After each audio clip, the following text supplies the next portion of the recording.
Қайырлы күн баршаңызға. Сіздермен бірге Мадина, менімен бірге үй жағдайында жасалатын ең сәтті шырынды болып шығатын бургерлердің рецептісімен бөліспекшімін. Видео ұнап жатса маған тіркеліп кетуді ұмытпаңыздар. Әр апта сайын сіздерді жаңа видео рецептермен қуантамын. Ең алдымен котлеттерімізді дайындап аламыз. Тартылған етімізге блендер арқылы өткізілген пиязымыздың артық шырынын сита арқылы алып тастап, жаңағы тартылған етімізге қосып, бір жұмыртқамызды жарып, дәмімізге қарай тұзымызды, қара бұрышымызды қосып, жақсылап араластырып аламыз.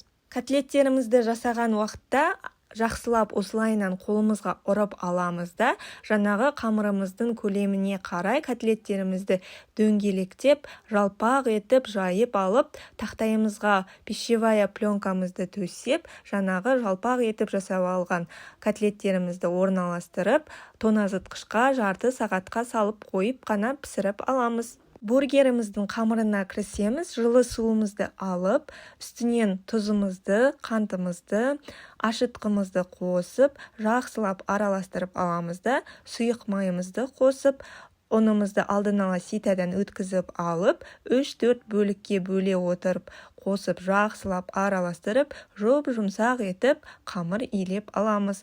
Қамырымызды пищевая пленкамен жауып, жылы жерге 40-45 минутқа қойып қоямыз көтерілгенше. Қамырымыз көтерілгеннен кейін оны осындай ұзынша формаға келтіріп алып, қамырымызды тура 6 бөлікке бөліп шығамыз да, жақсылап қамырымызды дөңгелектеп аламыз.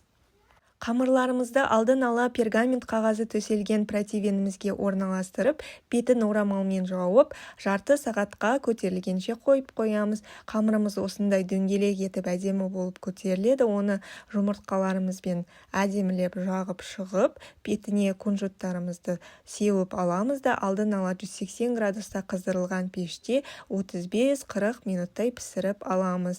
Қамырымызды толықтай бөлме температурасында суытып алып, 2 бөлікке бөліп, кетчуп пен майонез соусымызды 2 жақ бөлігіне жағып аламыз.